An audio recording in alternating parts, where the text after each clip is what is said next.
Hi, and thank you for tuning in to Noir Histoire. I'm Natasha, and in this episode, I'll be discussing Soul Food.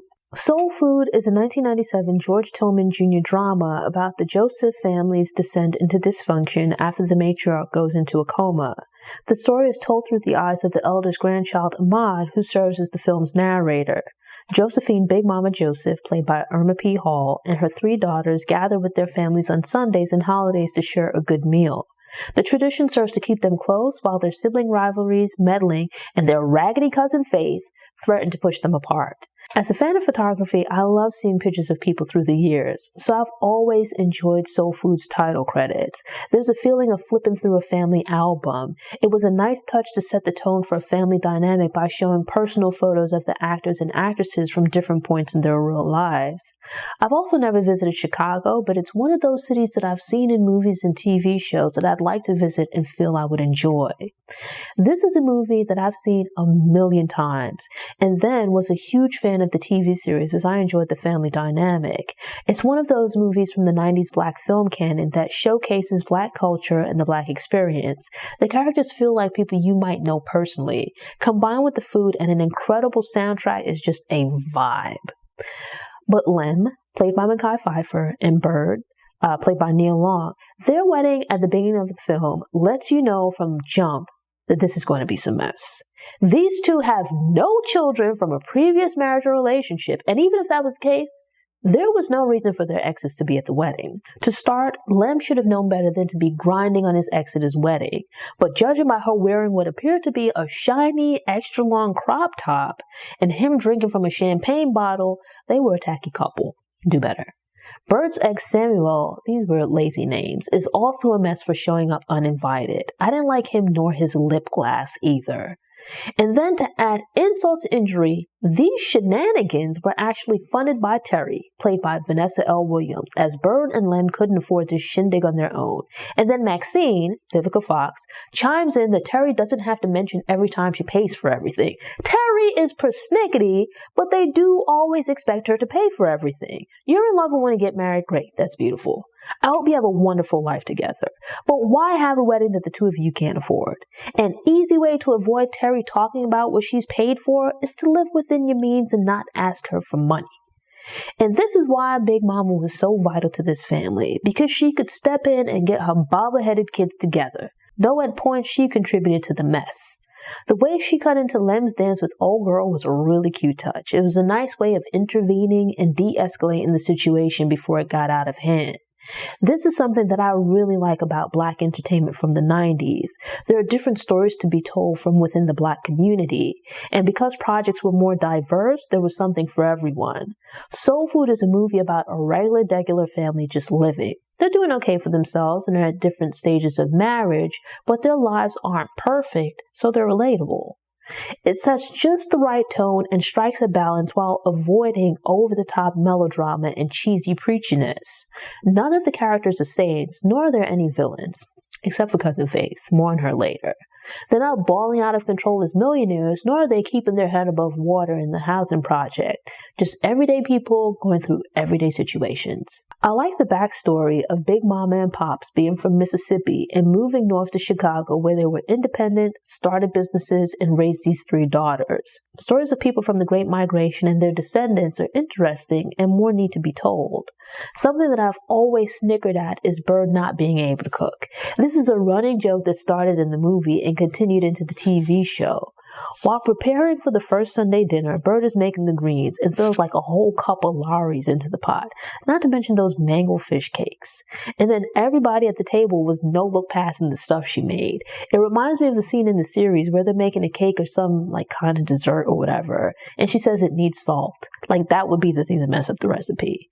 Those little quirks and traits help to flesh out the characters and make them feel more realistic. When kids grow up and go off on their own, they can sometimes drift apart from their parents and siblings. Like everyone's doing their own thing, living their own lives. But I like the idea of having regular gatherings to keep the family connected.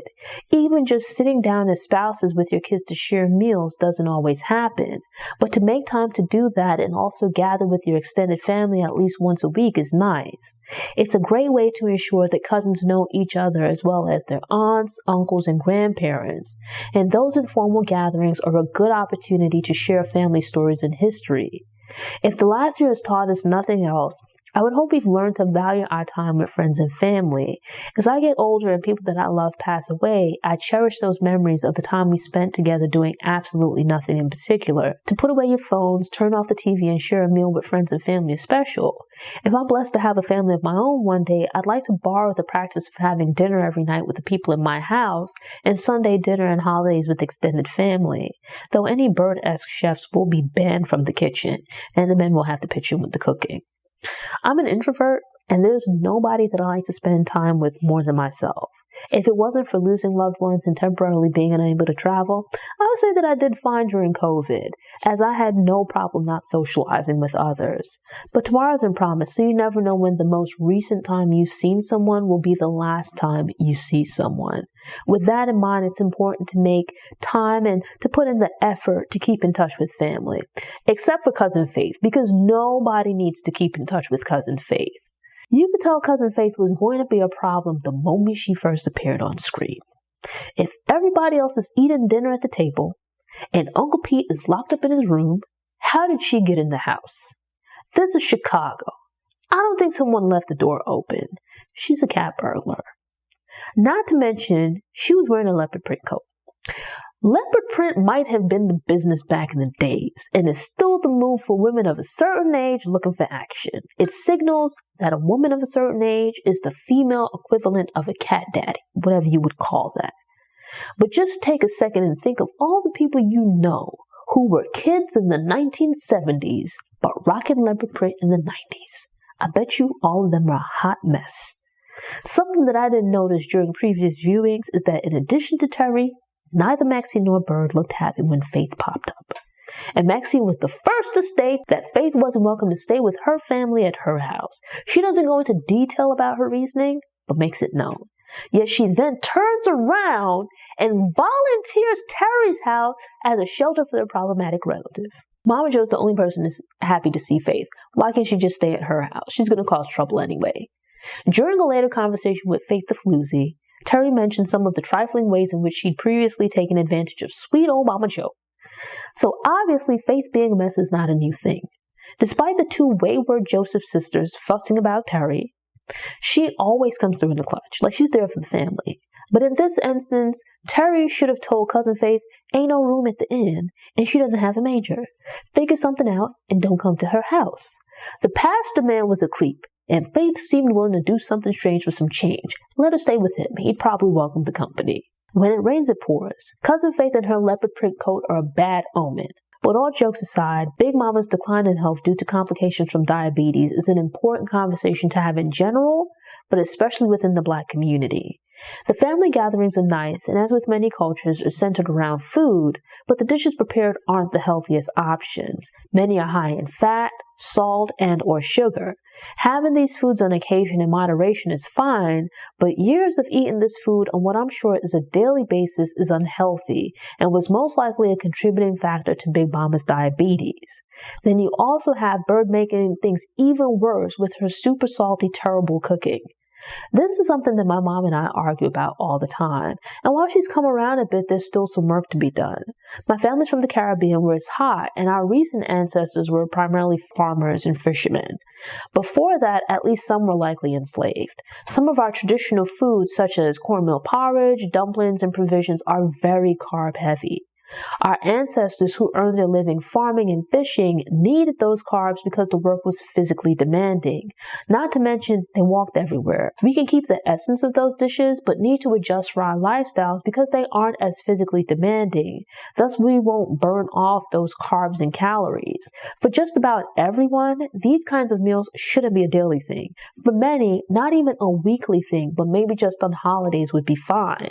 And for those already managing diabetes, high blood pressure, and or similar ailments, these are not dishes they should be consuming at all.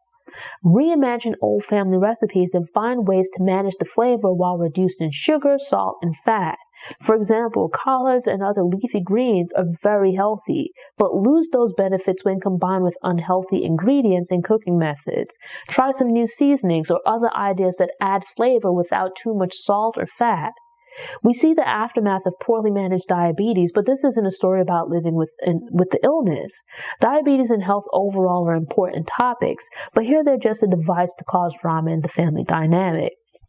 This isn't a movie for those subjects, but it would be interesting to see a film delve more deeply into the reality of living with these illnesses, like we see it all the time with cancer and stuff like that. I'm not a gym rat or a health nut, but I try to maintain a healthy lifestyle. There are so many things health-wise that are a matter of genetics and thus at present mostly beyond our control.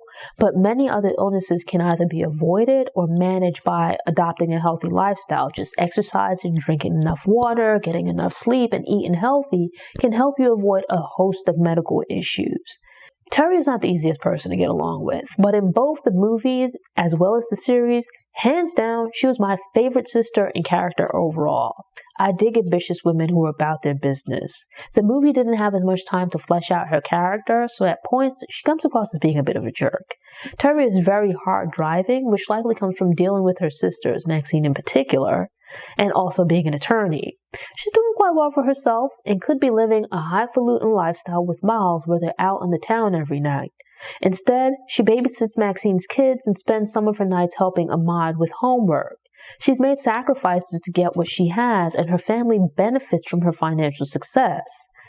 The family constantly asks her for money, but then complains about her pointing out that she constantly gives them money. When financial issues arise as a result of their mom's medical bills, their automatic solution is to ask Terry to pay for it. Miles is also a lawyer, but he's not passionate about the law, which is something that happens to a lot of people. Some tough it out until retirement, but others decide at some point that they'd rather chase their dreams. During the movie, we never see Terry at work, but it can be assumed that she enjoys her career. Thus, when Miles expresses his growing ambivalence about law, she doesn't understand. Terry is a bulldog, and her defense mechanism during disagreements is to dig in and go for broke. She's quick to refer to her career and money. It's what she values, so that's like her yardstick for success. I saw her point during the initial argument about money missing from their joint account. If we have a joint account and either of us wants to buy something over a certain dollar amount, like $5,000 is a lot, the right thing to do would be to discuss it in advance with the other person. Miles was wrong not to speak with Terry first, but her approach to the discussion was also wrong. They have serious communication problems in their relationship. Relationships are built on honest and open communication, and if they aren't talking to each other about their plans, then that's a problem. Part of the issue is that Terry wasn't listening with the intent of trying to understand Miles's need for change. But with everything going on with the family, and then also trying to manage what's probably a demanding career, Terry was likely stressed. They probably would have benefited from getting away from everything for a weekend and trying to talk stuff out, but that would have messed up the storyline. Faith came to stay with Terry and Miles at the very moment that they needed time to themselves if they were going to get back on track. I felt for them trying to do right after making some mistakes, but having a hard time while trying to find a job. Unless his crime would make him an insurance risk or a potential danger to the staff, why not give him a shot? On a personal level, he also tries to be a supportive husband. He's a trooper for sitting there and even trying to eat that struggle plate of Bird's dried up and burnt cooking, though Uncle Pete was having none of it and disrespectfully passed, which I completely understand and agree with. It's not right, but I understood why Lem lied on his job application, and I think Bird would have as well. Yet he made things worse by speaking to Kenny and listening to his advice to not tell Bird. Sometimes it helps to discuss sensitive topics with someone a bit removed from the situation, but in trying to build a life with Bird, he shouldn't be keeping secrets like this from her. With Big Mama's health issues taking a turn for the worse, it added stress to the family dynamic and intensified the drama, which happens in real life. Some of the bad blood between Terry and Maxine is a result of Terry having dated Kenny first, but him cheating on her with Maxine. Granted, they were all high school students at the time, but they were old enough to know better. As a result, Terry seems to be a bit jealous of Maxine because she's married with kids. But Maxine seems to also be insecure that she's a stay-at-home mom while Terry has a successful career and Bird is running her own salon. That envy results in the two of them pouring salt into each other's wounds. Everybody should just live the best version of the lives they have rather than worrying about what other family members have that they don't. Not to mention, at least as adults, Terry and Kenny seem like a very mismatched couple. Terry should have made more of an effort to be supportive of Miles, but she also has a lot going on. They should have sat down, talked, and created a plan for balancing his music aspirations. On a basic level, I don't think Miles was a bad person, but he made some poor decisions. There were already problems in their relationship, and he added to them. Though early on, he made some effort to have fun and rekindle things with Terry. Some of the early interactions between Terry and Miles served to set up the entanglement that came later. Quite often in these stories, the wife is the saint while the husband is an ogre.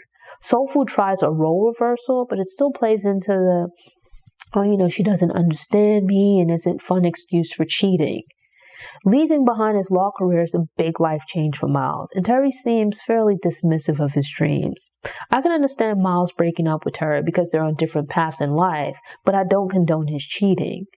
Typically, when a person in a relationship cheats, it's their fault rather than the other man or woman, right? Like, I'm not even concerned with them.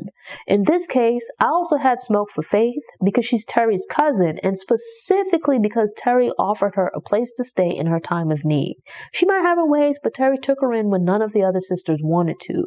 One minute, she's calling Miles her cousin, fam, etc., and the next minute, she's pushing up on him. It's gross. Kenny cheating on Terry with Maxine was also gross, but they were like high schoolers, and it would depend on how serious his relationship was with Terry. You have some families where this is your permanent residence, but your room is the living room. You might have to wait for everyone else to go to their room so you can get your blanket and pillow to set up your room. And here it is, the Faith wasn't even sleeping on the sofa in the living room. Terry gave her a bedroom to herself, and this is the thing she gets? Bogus. Where did Faith go after the dust-up at the party? She managed to find a place, didn't she? That's where her and that coat should have been from the beginning. Miles was in a vulnerable place, feeling a bit unheard by and disconnected from Terry. Faith was a hobosexual, a person trying to start a romantic relationship to have a place to stay. The two met and clicked because they both had these artistic aspirations about which others were dismissive. If Miles had left Terry and he and Faith went and got a place to stay, it would still be gross because they're cousins, but okay. Yet to be carried on in this woman's house is incredibly disrespectful. Faith picked up on the issues between Terry and Miles and started making a play for Miles at the first opportunity. Miles, at least at first, wasn't giving her that energy. She pursues him by finding little ways to stroke his ego. He was initially just being nice and liked the attention that she was giving him. Meanwhile, Faith is in the house, ear hustling on his conversations with Terry. See how she somehow managed to pop up at his show? Cousin Faith was chatting up Miles for some sympathy and a place to stay. Miles helps Faith out with her audition, and after her pursuit intensifies.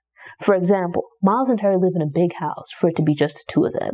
He leaves Faith in the living room and goes upstairs to the rooftop studio. There was no reason for her to follow him up there. She could have found something to do, like get the newspaper and look for a day job. But she left the whole rest of the house to go upstairs and talk to him. Yet Miles was the one in the relationship, and he should have told her to stop and go away. But this is a character portrayed by Michael Beach, and it was the 90s, so eventually it's going to be some mess. This was just 2 years after he was giving Bernie the Blues and Way Next Hill, and 8 years after flipping Destin Lean on Me. In his younger days, Michael Beach was hired to have no behavior. I will say that at least initially, Terry showed some self-control. Regardless of their issues, she loves and cares for Miles, so to walk in and witness his entanglement would be heartbreaking. Vanessa Williams did a great job conveying those emotions without words. But being caught off guard and having Ahmad with her caused Terry to make the wise decision to walk away instead of immediately reacting in anger. Obviously, tell both of them to get out of your house, but wait until you're calm and thinking rationally. No good could have come from her confronting them, as we see from the near dust-up at the party later. There's a saying that adversity makes or breaks you. There are problems we all deal with, especially the death of a loved one. If you live long enough, you'll likely have someone that you love pass away. Yet during those stressful times, people don't always present their best selves. Samuel was a chump for trying to show off on Lem. I won't give him any more energy than that. Lem should have ignored that cornball. Regardless of whatever Samuel said, Lem's life wasn't in danger, so he should have just ignored Samuel instead of physically attacking him. Firstly, because he's an adult, and secondly, because he has a record and needs to stay out of trouble. His interaction with Bird was over the top and unnecessary. It shows that Lem is immature and lacks self-control. Sometimes when people are trying to goad you into giving them a reaction, the best response is to not give them the energy that they want. Maintain your self-respect, but don't risk your future and freedom over an injured ego. I would have completely understood if Lem had quit because he has principles and doesn't need his wife to compromise herself to get by in the world. And Bird is simple for thinking that going on a date with Samuel to get Lem a job was a good idea. Call me petty, but it was nonsense and incredibly disloyal to accept Miles and Faith back into the fold. I get we're family and should be there for each other, yada yada yada, but Faith is a bum who boated herself off the family island. Terry and Miles didn't have kids, but she gets to keep the Joseph family to herself, and he can get Faith in her leopard print coat in the divorce. If Terry is my sister, we might fuss between ourselves, but in a situation like this, I don't care. I'm taking her side. So no, Ahmad, we're not family anymore because you don't do things like that to family. Faith can't blow into town like a hobo, purposely unleash destruction, and then everyone is cool. Nope, she and Miles have to kick rocks. Somebody else can play piano while you sing in the living room. I think part of this has to do with the gender of the people involved. People are a lot more willing to forgive the person doing the cheating if it's a man versus when it's a woman. I'm fairly certain that if this had been 3 brothers and one of their wives cheated, or it was still 2 sisters, but Terry was instead their brother whose wife had cheated with their cousin, this story would have gone a whole other way. That cheating woman would have been cut off, called everything but a child of God, and uninvited from all future gatherings, as she should be. Don't worry about an invitation or bother coming up with an excuse as to why you can't make it to family functions, because I know that you are not coming. Lem shows up after being released from prison and sits down to speak with Ahmad and Bird to apologize for what happened, as he lets both Bird and Ahmad down. But then he started arguing semantics while apologizing to Ahmad, letting Ahmad know that he didn't beat up Bird, but rather just pushed her, which was also wrong. People use these rationalizations, but the two actions aren't that far apart. The fact is that he used an act of aggression to express his anger and intimidate Bird. Bird's logic and actions were incredibly inappropriate and unacceptable for someone in an exclusive relationship, but Lem's reaction was also unacceptable. His justifications start us down the slippery slope of this ideology that men can soothe their bruised ego after being cheated on by becoming violent with their partner or the other man. What happens the next time he gets angry, or whether right or wrong, he believes someone else is interested in Bird, or vice versa? And to be fair, it added some drama to the movie, but Terry pulling a knife was crazy as well. Violence or the threat of violence, regardless of gender, can't be the solution to dealing with heartbreak. Terry is a lawyer and should have known better than to get her cousins involved. The Josephs seem to have nothing but problematic relatives. While Lem was in the wrong for his interaction with Bird, Terry unnecessarily escalated the situation. Getting family members who like to fight or carry on involved in these payback situations is a terrible idea. What if during the scuffle Lem's gun had gone off? One of them could have ended up dead, and someone could have wound up serving decades in prison. Imagine your husband cheats on you with your cousin, and your siblings want to talk it out. She didn't just overhear them having an inappropriate conversation or spot them coming out of a hotel. Terry walked in on them mid-entanglement. You offer this ne'er-do-well a place to stay, and instead of being grateful, she ups the ante by doing her best to be a homosexual? No, neither one of you can have a plate. Certainly not to eat at my mama's table or even in Full to Go. All that fried chicken, fish, black-eyed peas, collards, and whatnot, put it all back. Take all of that mayonnaise potato salad because it's disgusting, especially if Bird made it. I wouldn't even offer you a drink of water. You better cup your hands and get some from the neighbor's hose. You're sitting here asking Faith and Miles not to run away, but where's the compassion and understanding for Terry? To then turn around and throw their entanglement up in her face as though it's her fault. Why are you so quick to forgive and to welcome them back into the fold? It's clear that there were problems in Terry's marriage to Miles, and there were important conversations they needed to have if there was any chance of them working things out. But by the end of the film, too much has happened between them, and their issues weren't going to be resolved sitting around the dinner table with 50 million family members pretending not to listen while ear hustling. They both did wrong in their marriage, as I do think Miles was trying to reach out and reconnect with Terry early on in the film, and Terry was either preoccupied or coming into conversations way too hot. Some of that unnecessary hostility comes from the way she and her sisters communicate. You shouldn't have that contention with family and can't have that in a marriage. Miles certainly didn't help matters by getting involved with Faith. It's family, but they say some downright vicious things to each other. Things you would hesitate to say to an enemy, they say to their sisters. I dislike those exchanges. The savage way they treat each other isn't new and should have been checked when they were kids.